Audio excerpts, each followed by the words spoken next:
haluin naman po natin yung stir-fried lobster and oyster sauce. So, pinainit na po natin yung pan natin. So, lagay na po natin yung 1 tablespoon butter and 1 tablespoon oil. Bakit po natin nilalagyan ng oil? May butter na. So that the butter will not burn. Ayan, so melted na po yung butter natin. So blended na po siya sa oil. Then lagay po natin yung 3 cloves na garlic.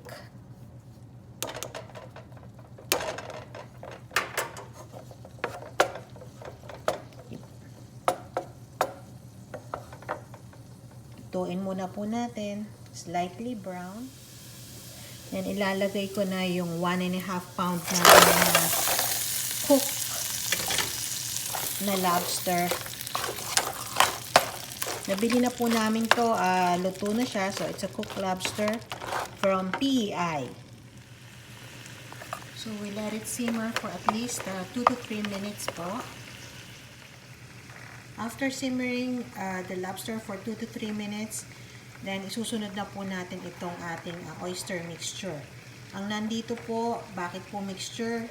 3 tablespoon of oyster, 2 tablespoon of white sugar, tsaka 2 tablespoon of water po. So, ilagay na natin yung oyster mixture natin.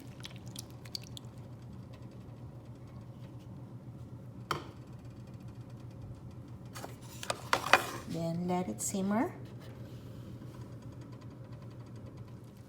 So, I let it simmer po for about 10 minutes para po ma-absorb niya yung oyster sauce mixture natin. Tapos, lagay na po natin yung green onions at i-mix natin.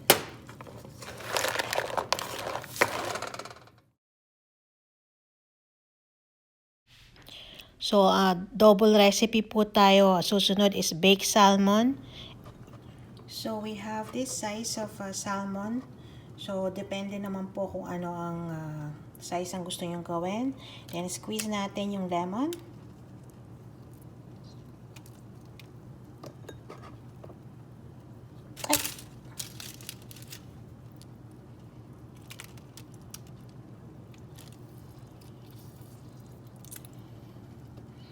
Then, salt.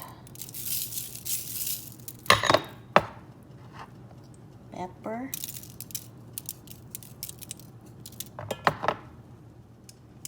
Then we do the same thing on the other side.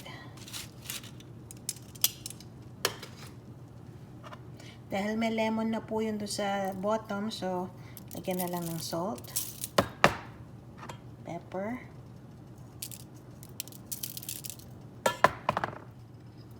then a little bit of olive oil po.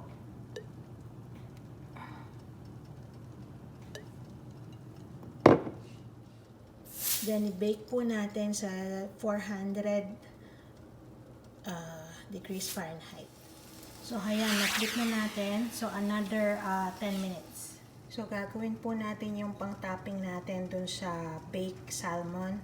So, gagamit po tayo ng 1 tablespoon ng olive oil, 1 tablespoon brown sugar, at saka po half ng large size na onions.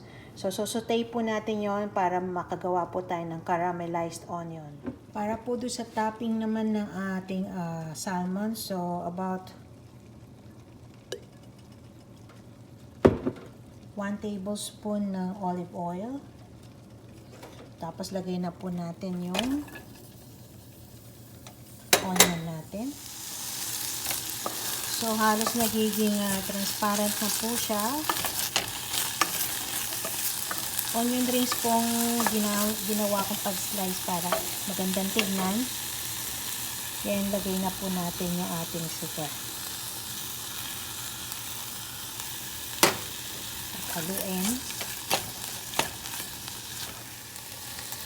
Ito po ang gusto kong kulay, yung medyo brownish na po siya at saka transparent na. Ibig sabihin po, luto na nun yung ating caramelized onion.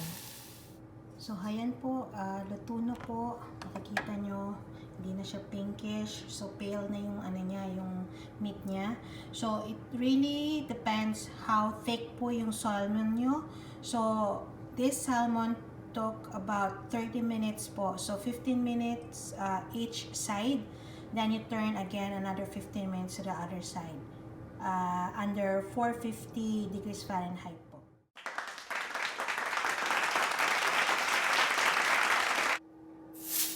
Ayan po. So, malapit na po tayong kakain.